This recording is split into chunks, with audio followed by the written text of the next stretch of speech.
ఏదైతే అద్వైత సిద్ధాంతాన్ని అనుసరించేటటువంటి వాళ్ళు ఉన్నారో వారి యొక్క ఈ కంచి గురు పరంపరలో కానీ, బదిరి గురు పరంపరలో కానీ, లేదా శృంగేరి గురు పరంపరలో కానీ అంతా మీకు సంబంధించినటువంటి వాళ్ళే ఉన్నారు. అదే వైష్ణవానికి సంబంధించినటువంటి విశిష్టాద్వైతానికి సంబంధించిన వైష్ణవం యొక్క గురు పరంపరను చదివితే మరి వారి యొక్క గురు పరంపరలో అందరూ అన్ని కులాల వాళ్ళు ఉంటారు. అది వైష్ణవం యొక్క గొప్పతనం. చూడండి, లక్ష్మీనారాయణులతో పాటు రామానుజులతో పాటు చాలామంది గురు పరంపరలో ఇతర కులస్తులు ఉంటారు. అంటే వైష్ణవము అన్ని కులాలకు సంబంధించింది. ఈ అద్వైత సిద్ధాంతానికి సంబంధించినటువంటి గురు పరంపరలో కేవలము ఒక వర్గము ఒక వర్ణానికి సంబంధించినటువంటి గురు పరంపర కనిపిస్తుంది. ఇక పీఠాల విషయానికి మాట్లాడదాం. పీఠములు ఈ 4 చతురు ఆమ్నాయ పీఠాలు. ఈ 4 పీఠాలలో మరి పీఠాధ్యక్షులను మనము ఈ పీఠాలకు అధ్యక్షులు ఎవరెవరున్నారు, ఏ కులస్తులను పెట్టుకున్నారు. ఎక్కడి నుంచి చూసినా ఈ 4 పీఠాలు ప్లస్ ఒక పీఠం అంటే కంచి పీఠానికి అంతా ఒకటే వర్ణానికి ఒకటే వర్గానికి సంబంధించినటువంటి పరంపర కొనసాగుతుంది. అంటే ఏ ఒక్క ఇతర కులానికి అవకాశం లేదు.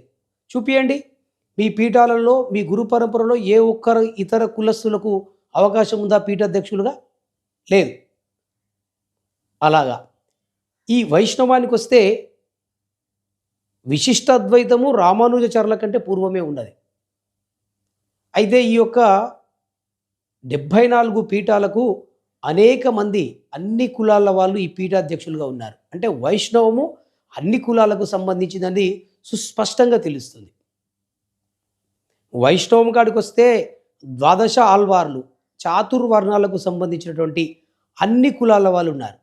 వైష్ణవ జాతి మొత్తము రోజు గురు పరంపర చదువుకుంటుంటే దాంట్లో అన్ని కులాల వాళ్ళు ఉన్నట్టుగా. రామానుజాచార్యుల కంటే పూర్వమే ఈ అనేక కులాల వాళ్ళు ఆల్వార్లుగా ఉన్నారు. వారినే నిత్యం పూజిస్తారు. అన్ని కులాల వాళ్ళు ఈ నమ్మాల్వారు ఇటువంటి వాళ్ళు అధమ కులస్తులు అని పేరు. కులాలకు ప్రాధాన్యం లేదు.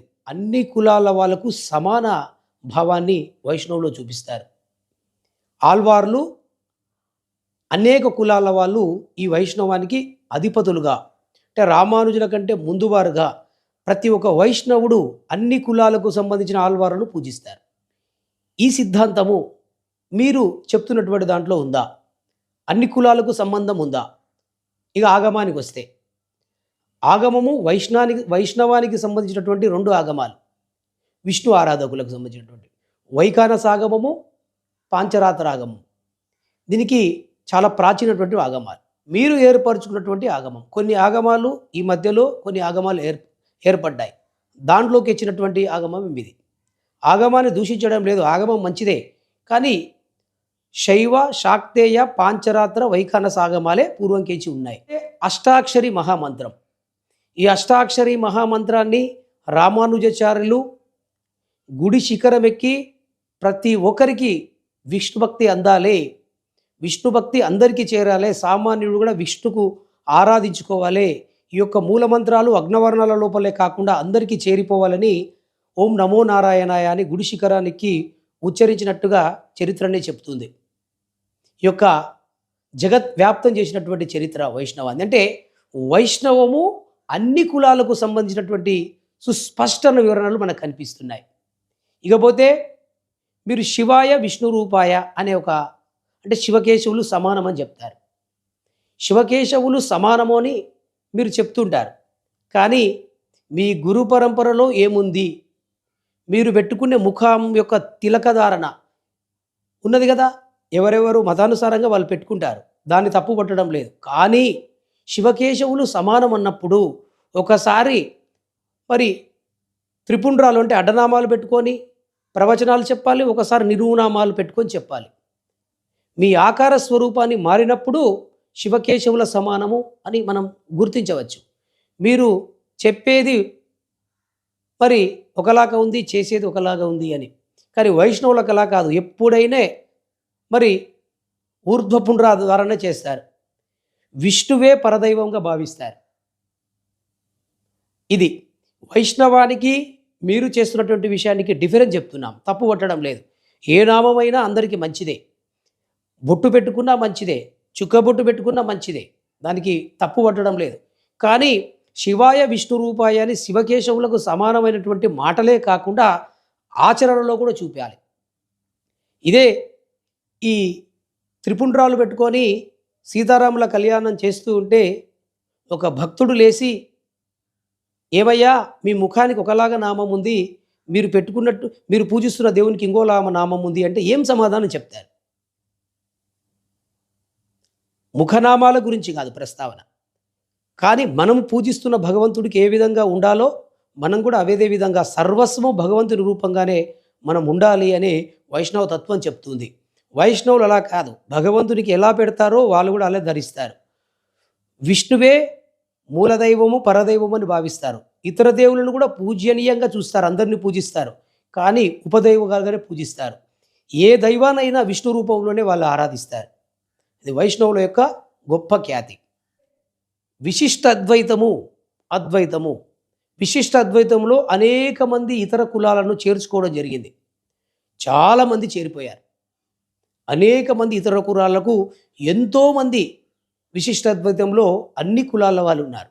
మీ అద్వైతంలో వేరే ఇతర కులాలను ఎవరైనా చేసే ప్రయత్నము, చేర్పించినట్టు ప్రయత్నం జరిగిందా? మాకు తెలియక అడుగుతున్నాం.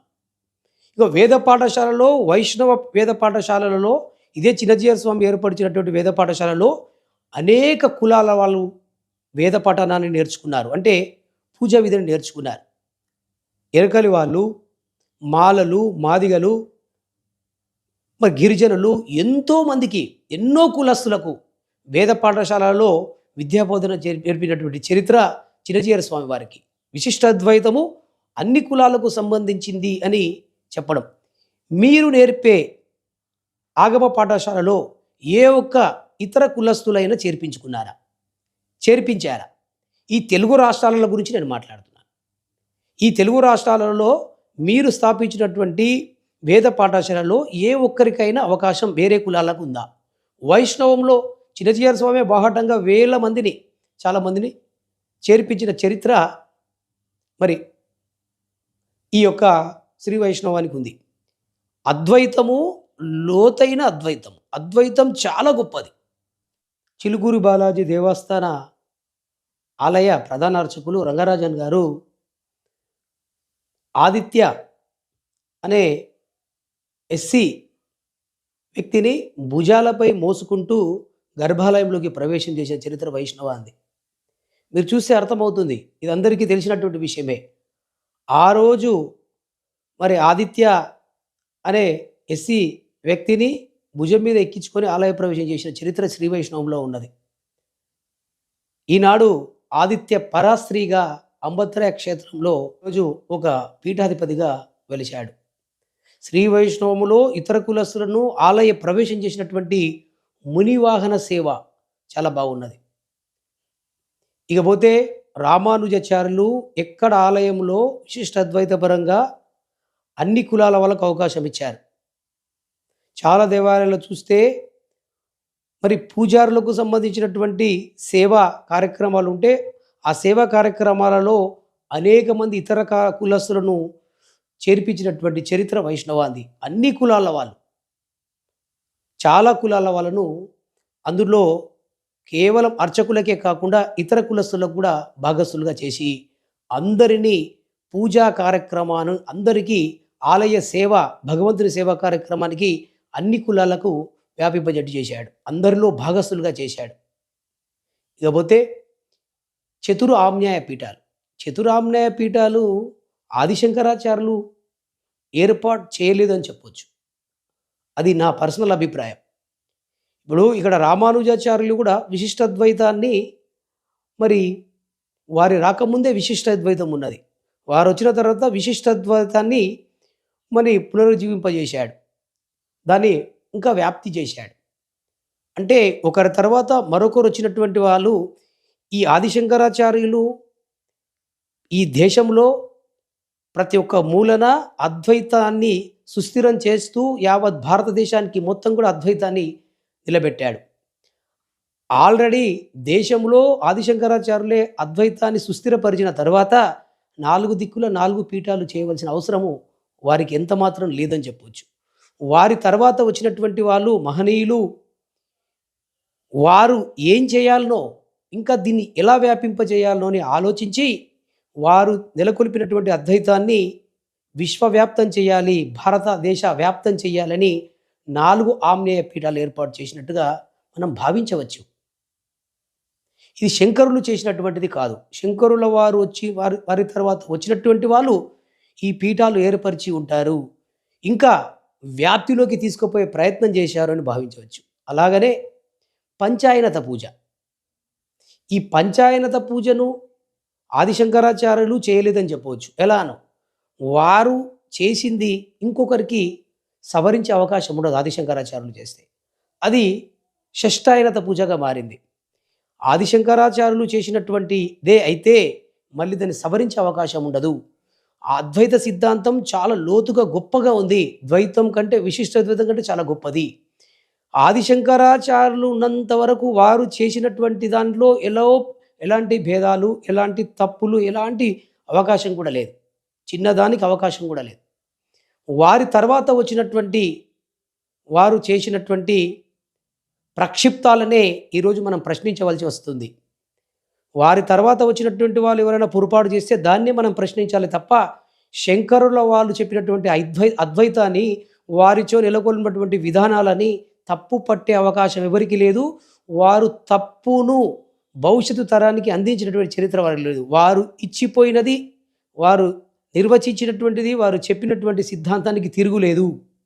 వారి తర్వాత వచ్చినటువంటి వారు ఏవైనా పొరపాటు చేస్తేనే అవి ప్రక్షిప్తులుగా చేరిపోయాయి తప్ప, వారు ఎంత మాత్రం కూడా ఏ తప్పుకు అవకాశం లేదు.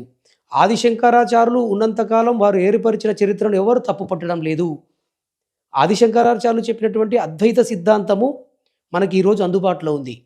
కానీ వారు ఏదైతే అద్వైత సిద్ధాంతాన్ని చెప్పారో, కానీ వారి యొక్క జననము నిర్యాణం మనకు లేదు. వారి శిష్యులుగా 4 పీఠాలకు అధిపతులుగా ఉన్నటువంటి వాళ్ళు జననాలు, వారి నిర్ణయాలు కూడా మనకు లేవు.